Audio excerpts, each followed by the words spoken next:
I have a dear friend from college who grew up. She has two moms, so she had a sperm donor.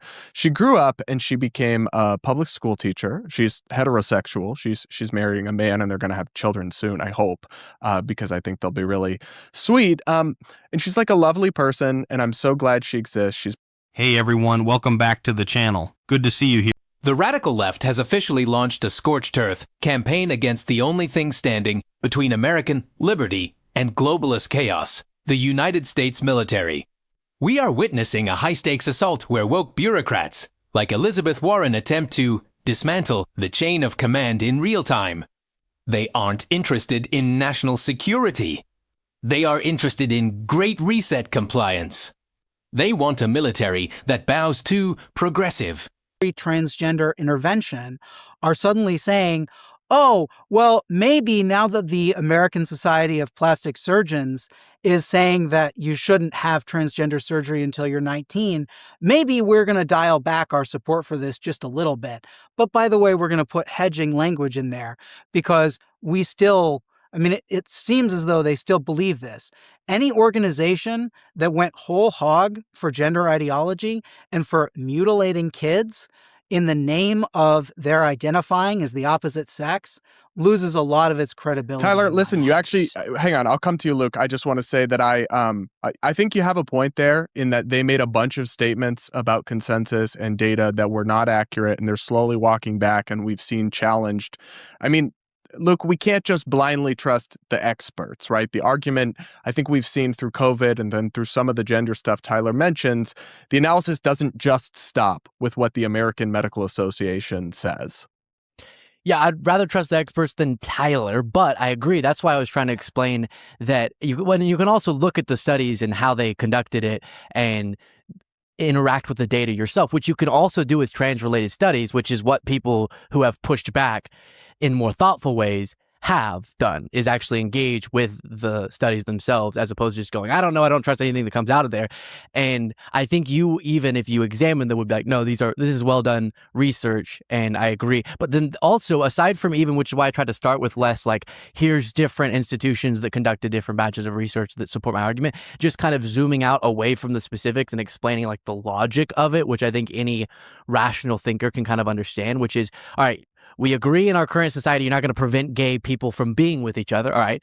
And then there's all of these factors, even if you did move the needle on like who's allowed to do surrogacy or who's allowed to adopt, there's still already scenarios where people have relationships and there's a kid under their guardianship and they're a same-sex couple.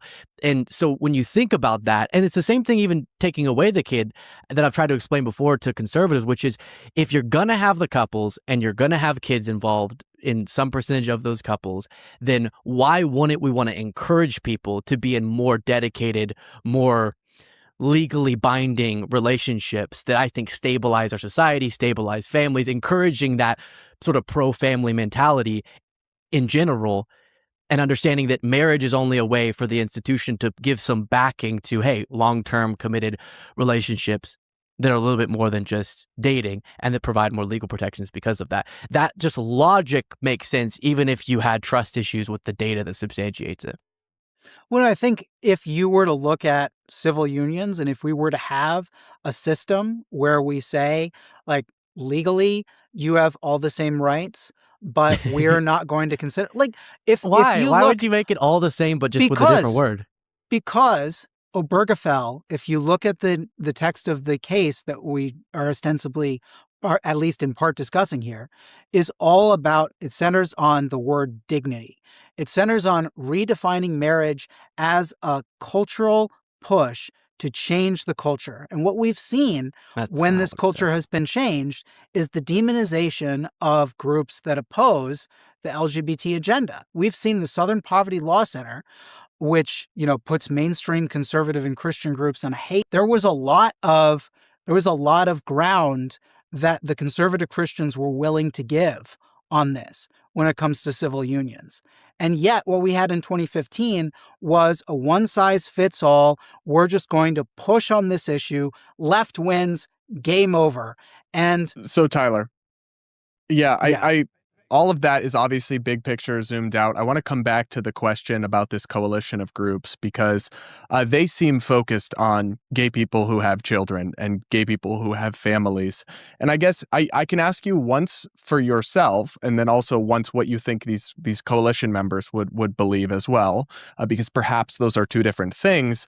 But I was struck by this example. It's a personal anecdote, but just indulge me for a second here.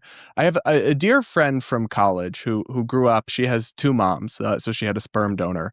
She grew up and she became a public school teacher. She's heterosexual. She's marrying a man, and they're going to have children soon, I hope, because I think they'll be really sweet. And she's like a lovely person, and I'm so glad she exists. She's made such a positive impact on the world. But the position espoused by this coalition, and that I think you endorse to some extent, but feel free to draw a distinction if it's there, is that they did something wrong by using a sperm donor and bringing in a child not to be into the world, not to be raised by its biological mother and biological father. When you say things like all children have a natural right to be raised by their biological mother and father, I mean, I think the world is better off because my friend exists and her parents had a family. But do you also, what would you say that coalition would say as well?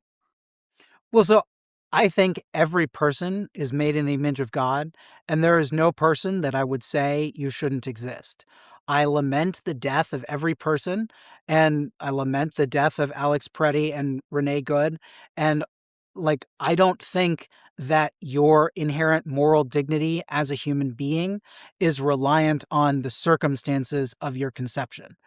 But I do think that when we're looking at the way that society is organized, I support the idea that marriage between a man and a woman should. In a recent hearing that exposed the absolute rot of the woke establishment, Warren tried to corner a career military officer with a classic trap, the illegal orders narrative. She wasn't seeking clarity. She was seeking a headline to fuel the anti-American fires. She wanted to frame the Trump administration as a rogue regime and force a general to admit that our soldiers are being pressured into sedition. It was a brutal display of the bureaucratic plunder that has infected Washington. But the general didn't blink. With 37 years of cold, hard experience, he delivered a reality check that left Warren's progressive agenda in tatters. He didn't offer a soundbite. He offered the truth about how a professional military actually functions. He spoke of layered accountability, legal consultation, and the uncheckable chain of command. The left hates this because they cannot control a structure built on objective truth and patriotic duty. They want chaos. He offered Gordian discipline. Warren's frustration was palpable as her dodgeball narrative collapsed. She tried to suggest that legal advisors activists in suits should have more authority than the commanders on the front lines. This is the blueprint for tyranny, paralyzing our leaders with red tape while our enemies circle like vultures. It is a direct attack on the nuclear family of the military unit, designed to replace brotherhood with suspicion. If the radical left succeeds, our soldiers will be more afraid. The final blow came when the general stated clearly, "We will never carry out an illegal order." It was the answer she claimed to want. But it carried none of the political weight she needed. Why? Because he grounded it in professional integrity, not woke activism. He exposed that the left's definition of illegal is simply anything that disagrees with the Democrat Party. They want to turn our military into a partisan militia, and this nominee stood as a brick. We are at a turning point. We can either have a military that defends our borders and our freedom, or we can have a military that serves as a social experiment for the globalist elite. The digital militia must wake up. Share this video, expose the frauds in the Senate, and demand that our warriors remain focused on the mission, not the woke agenda. The establishment thinks they can bully the front line, but they haven't met the American people yet.